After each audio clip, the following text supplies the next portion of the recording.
Magandang gabi. Mayroon akong kwentong nais ibahagi. Isang karanasang hanggang ngayon ay pilit ko pa ring inaalala. Itago na lamang ninyo ako sa pangalang Enrico. Nangyari ang lahat noong unang bahagi ng dekada 90 sa isang liblib na baryo. Doon ako nagtrabaho bilang tagabantay ng isang malawak na lupain. Hindi ko agad naisip na kakaiba ang lugar na iyon.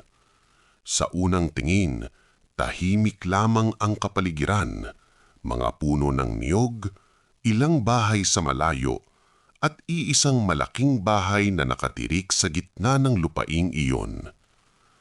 Ang may-ari ng lupain ay isang mag-asawa na kilala sa baryo sa pagiging mabait, o iyon ang akala ko. Pinayagan nila akong tumira sa maliit na bahay na nakatabi sa taniman. Libre ang pagkain, may kaunting sahod, at ang taning trabaho ko ay magbantay sa tanim at tiyakin na walang mga taong makikialam sa lupa. May isang patakaran na paulit-ulit na ipinaalala sa akin. Huwag makipag-usap sa mga taga-baryo, huwag mag-imbita ng bisita, at huwag lalabas kapag sumapit ang dilim. Akala ko noon, simpleng pagiging istrikto lamang iyon.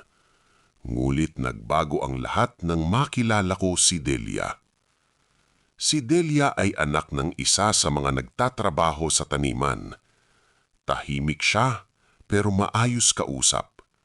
Isang hapon habang ako'y naglilinis sa ilalim ng punong mangga, lumapit ako sa kanya. Tinanong ko kung bakit hindi kami pinapayagang makihalubilo sa ibang tao. Hindi siya agad sumagot. Tumingin lamang siya sa malayong bahagi ng lupain, parang may inaalala. Pagkaraan ng ilang sandali, sinabi niya na may lumang kwento ang lugar. May mga dating manggagawa raw na biglang nagkasakit. May ilan na nawala na lamang.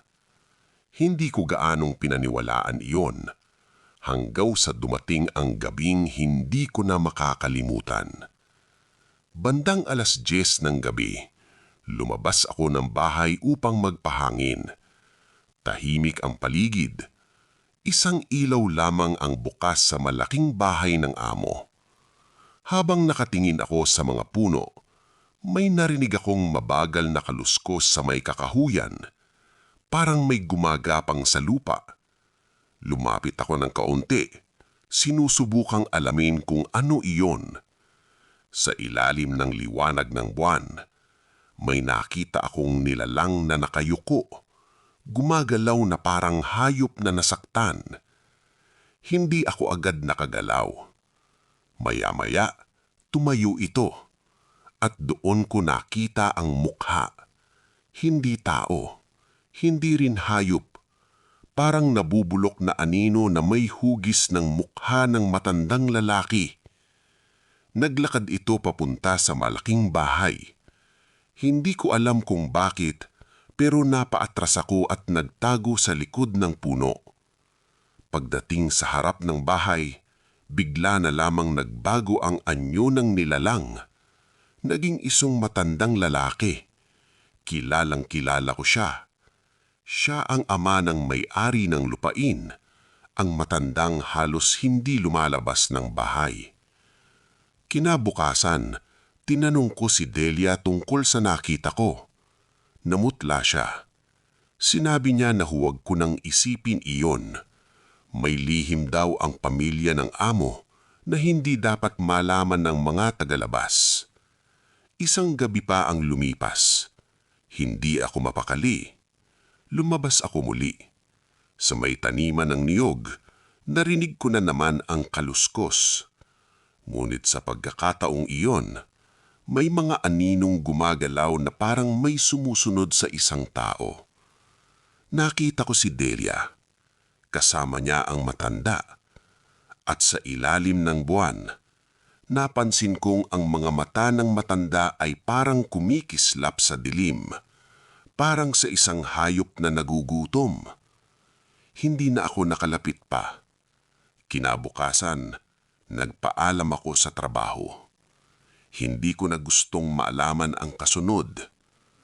Hanggang ngayon, dala ko pa rin ang tanong. Ano ang tunay na nilalang na nakatira sa lupaing iyon?